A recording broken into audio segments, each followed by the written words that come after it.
Assalamualaikum warahmatullahi wabarakatuh. Kembali lagi bersama saya berbagi info dan kisah menarik.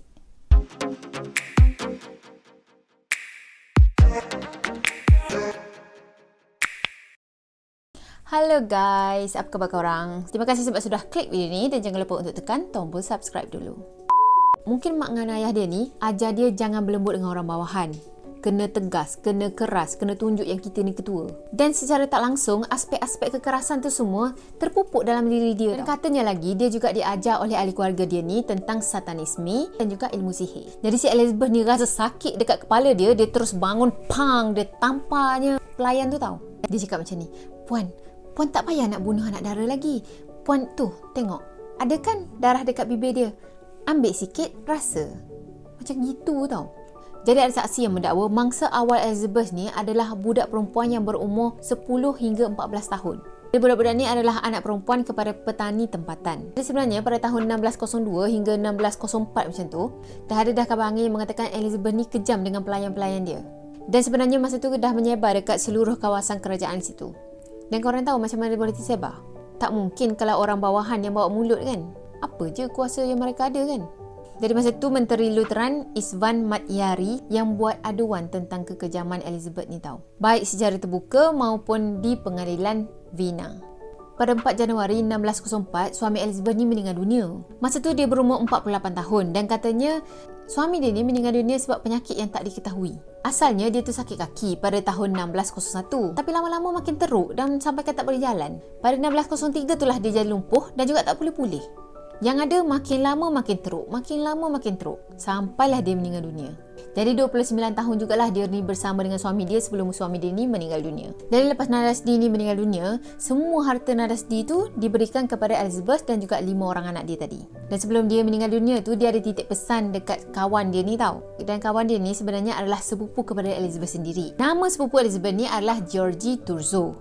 Yang mana Thurzo ni lah sebenarnya yang akan mengetuai siasatan lepas Elizabeth tu kena tangkap. Jadi lepas suami dia meninggal dunia ni, dia bukan nak insaf, dia bukan nak menjadi lebih elok, jadi lebih baik, tak. Tapi makin menjadi-jadi dia punya kekejaman tu. Ada aduan ke, tak ada ke, sama je. Dia bangsawan kot, dia orang yang berharta, semua anak-anak dia ahli kerajaan. Jadi mungkin dia fikir dia senang je untuk meloloskan diri. Paling tak pun tak adalah orang bodoh-bodoh nak pergi sentuh dia kan. Dan tak lama lepas tu, anak dara dekat istana dia tu makin berkurang. Maksudnya apa? Maksudnya stok dia makin habis lah kan. Jadi si Elizabeth ni pun fikir macam mana nak dapatkan stok darah dia lagi.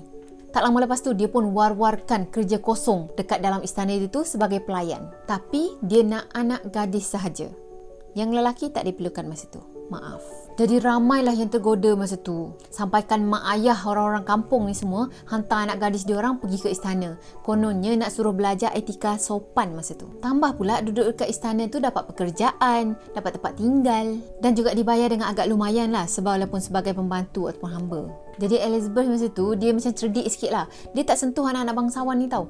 Dia hanya cari anak-anak petani dan juga anak-anak peladang. Yang mana taraf dia orang tu sangat-sangat rendah compare dengan dia. Jadi sebenarnya masa dia orang duk buat kerja yang kejam tu, bukan Dorka je yang tolong dia, tapi 2 orang lagi yang turut menolong dia, iaitu Dracula dan juga teman lelaki si Anna, iaitu Joe.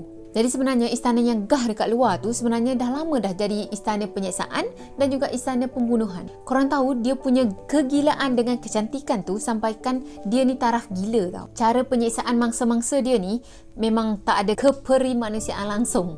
Korang nak tahu apa antara penyiksaan yang dia buat?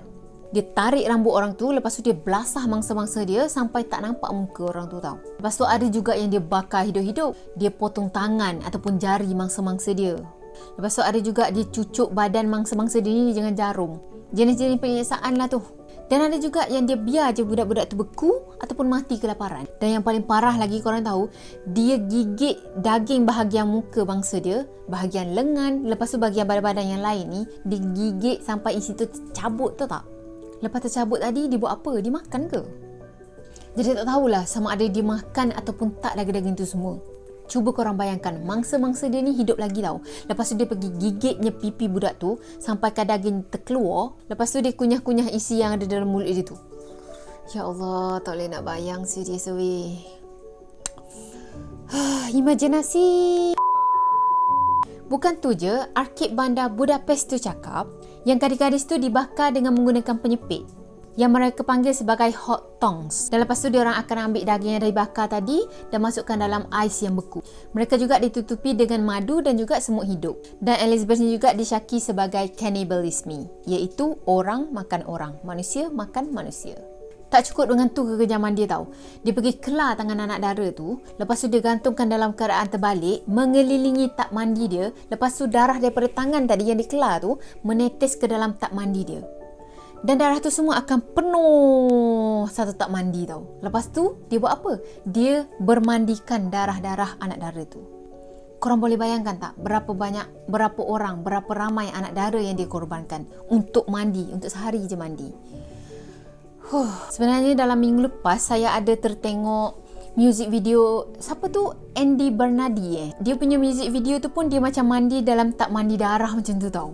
Lepas tu saya fikir, oh macam ni lah orang tu mandi macam ni lah, macam gitu tau. Imajinasi. At least kalau korang nak tahu ataupun nak menggambarkan macam mana si Elizabeth ni mandi dengan air darah dalam tak mandi tu, korang boleh pergi tengok video klip si Andy Bernardi tu. Jadi kononnya ritual tu akan mengekalkan awet muda dia tau. Kita bau darah sikit pun dah hanyir, dah macam rasa pening-pening macam tu kan. Macam manalah dia boleh mandi dengan satu tak mandi darah tu? Ya Allah, saya tak boleh bayang lah, serius. Okey, jadi macam mana dia nak melupuskan mayat mangsa-mangsa dia tadi? Kan banyak gila kan dia bunuh tadi kan? Mula tu dia tanam mayat mangsa dia ni dengan selayaknya. Dia panggil orang agama, baca-baca sikit, lepas tu tanam dalam kubur biasalah, macam kebanyakan orang matilah. Tapi lama-kelamaan orang agama tu sendiri syak tau. Kenapa si Elizabeth ni macam kerap sangat ni tanam mayat ni? Macam pelik lah kan. Dia pun fikir mungkin ada benda yang tak kena ni, mungkin ada yang disorokkan ni. Lepas tu si ahli agama tu sendiri dah tak nak dah buat kerja tu. Dah tak nak dah tolong dia untuk tanam mayat tadi. Tapi bila ditanya kenapa boleh mati semua kan, dia cakap yang budak-budak ni mengalami aksiden ataupun mengalami kemalangan masa kerja. Padahal jelas memang ada kesan-kesan luka, kesan-kesan macam didera macam tu. Tapi orang kampung senyap je lah sebab dia kan orang bangsawan. Kiranya bukan orang biasa-biasa lah boleh tegur dia tu. Jadi masa orang agama tadi dah cakap tak nak dah tolong Elizabeth ni cakap apa dengan dia tau? Aku bagi warning kat engkau. Kau jangan nak buka mulut, jangan nak sebar berita palsu pasal istana aku Kau diam je. Macam gitu tau dia cakap. Lepas tu mayat-mayat mangsa ni dia buang macam tu je. Ada yang dia buang kat sungai, ada yang dia buang kat ladang, ada yang dia buang kat bahagian belakang istana dia tu. Macam-macam lah, asal boleh je. Dan itu pun dibantu oleh geng-geng dia tadilah. Jadi lama kelamaan habis tahu anak dara dekat satu kampung tu. Lepas tu orang-orang situ pun dah tak nak dah hantar anak dia orang dekat istana Elizabeth ni. Sebab dia orang sendiri pun dah banyak dah dengar desas-desus kabar angin tadi kan. Masa itulah dia mula buntu. Dia fikir macam mana nak cari lagi anak dara yang perawan ni. Anak dara yang perawan. Ada ke anak dara yang tak perawan? Dia pun beralihlah ke golongan bangsawan bawahan tau. Nak dijadikan cerita, adalah salah seorang mangsa dia ni berjaya melarikan diri. Lepas berjaya lari daripada istana tu, dia terus pergi lapor polis ataupun pihak berkuasa masa itulah. Sejak dari itulah kekejaman Elizabeth ni mula terungkap. Jadi pihak berkuasa masa tu pun percaya yang Elizabeth ni lah yang menjadi punca kepada anak gadis yang hilang dan juga meninggal secara misteri masa tu. Pada Mac 1610, Turzo iaitu sepupu Elizabeth tadi minta 2 orang daripada pegawai dia untuk kumpulkan bukti bahawa Elizabeth ni bersalah. Masa Oktober tahun 1610 tu, diorang dah dapat kumpul bukti ataupun keterangan daripada orang-orang ni seramai 52 keterangan saksi tau. Tak lama lepas tu, pada 30 Disember 1610, istana Elizabeth ni diserbu dan juga digeledah kawasan-kawasan istana dia tu. Habis segenap penjuru diceknya. Masa Turzo tadi sampai dekat istana Elizabeth tu tengah makan tau. Tapi tangan dia tu penuh dengan darah. Dan ada mayat yang duduk dekat meja makan tu dan ada kesan darah juga pada mayat tu tau. Jadi betul lah, dia ni memang kanibal. Lepas pihak berkuasa diperiksa, banyak gila mayat-mayat anak gadis yang bergelimpangan dekat segenap sudut istana tu. Jadi macam-macam kesan lah ada pada mayat tu semua. Ada yang masih tergantung dekat tap mandi Elizabeth tu dengan tangannya yang dikelar tadi masih lagi keluarkan darah tau. Ada juga mayat dekat meja makan dengan keadaan yang sama. Dan ramai juga yang menunggu dalam sebuah bilik yang duk tunggu turn mereka untuk disiksa dan juga dibunuh. Gila, serius gila. Bukan tu je, banyak gila diorang jumpa mayat-mayat yang dah mereput. Baunya tak payah cakap lah, subhanallah. Dan mereka jumpa mayat-mayat tu dekat bawah istana Elizabeth tu. Kan geng-geng Elizabeth tadi diorang main asal buang je mayat-mayat tu semua. Itulah hasilnya. Akhirnya Elizabeth ni didakwa melakukan pembunuhan daripada tahun 1590 sehingga tahun 1610 dan paling sedikit pun adalah 560 orang anak dara. Jadi sebenarnya jumlah ni didakwa oleh seorang gadis pelayan yang bernama Susanna. Jadi dialah yang nampak angka tu dalam buku peribadi Elizabeth tadi. Jadi semua kuncu-kuncu dia, geng-geng dia tadi, semuanya kena tangkap. Jadi geng-geng dia ni pun buka mulut. Dia cerita yang Elizabeth ni sebenarnya bukannya siksa mangsa-mangsa dia tu dekat istana je, tapi ada juga tempat-tempat lain tau. Dia buat kerja tu dekat tanah milik dia dekat Sava, dekat Nemekerestut, dekat Pozzoni, Vina dan juga tempat-tempat lain. Dan pada tahun 1611, ada notaris ni mengumpulkan bukti-bukti ataupun keterangan saksi daripada 300 orang saksi. Dan yang paling penting, keterangan saksi itu semua adalah konsisten dengan apa yang jadi dekat mangsa-mangsa dia tu. Jadi perbicaraan dan juga pelaksanaan hukuman masa tu memang jadi skandal publik lah, sebab dia kan keturunan bangsawan. Yang mana keluarga berpengaruh yang memerintah Transylvania masa tu akan dapat malu. Dan sebenarnya harta benda Elizabeth yang banyak gila tu akan dirampas oleh mahkota tau. Jadi pada awalnya, si Turzo ni rancang untuk bawa si Elizabeth ni ke sebuah biara. Jadi sebab mangsa-mangsa dia ni adalah anak dara golongan rendah, jadi tak jadilah sebab kat biara itu pun ramai anak-anak dara golongan rendah juga. Nanti macam hantar harimau dekat kandang rusa pula, macam pelik kan. Akhirnya dia diputuskan akan dijaga secara ketat dekat istana Elizabeth tu. Kiranya dia ni jadi tahanan di istana dia sendirilah. Dan hukuman selanjutnya harus dielakkan untuk menjaga nama baik Bathory tadi. Tapi sebenarnya dia bebas je bergerak dalam istana dia tu. Cuma dia tak boleh keluar daripada istana dia je. Jadi pada September 1610, dia menulis surat wasiat dan menyerahkan semua harta dia kepada anak-anak dia. Ada 5 orang anak dia tadi kan. Pada malam 20 Ogos 1614, jadi Elizabeth ni mengadu dekat pengawal dia yang tangan dia ni macam rasa sejuk macam tu. Lepas tu pengawal dia tanya, "Ya puan?" Lepas tu dia cakap apa tau? "Tak ada apalah, puan besar hanya berbaring je." Dia pun pergilah tidur. Lepas tu ditemui meninggal dunia pada keesokan harinya. Lepas dah meninggal dunia tu, dia dikebumikan di gereja Sete pada 25 November 1614 tau. Tapi lepas penduduk kampung kat situ tahu yang dia tu dikebumikan dekat gereja mereka, penduduk kampung ni semua membantah tau. Tak puas hati dan juga minta supaya kubur Elizabeth tu dipindahkan. Lepas tu mayat dia dipindahkan ke rumah kelahiran dia di Essex.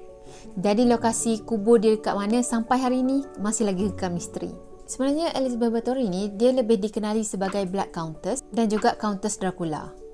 The end. Sebenarnya ada pengajaran yang kita boleh ambil daripada cerita kali ni. Macam kalau kita ada kuasa ataupun ada pangkat suatu hari nanti, pangkat dan kuasa tu sebenarnya tak menghalalkan apa yang haram tau.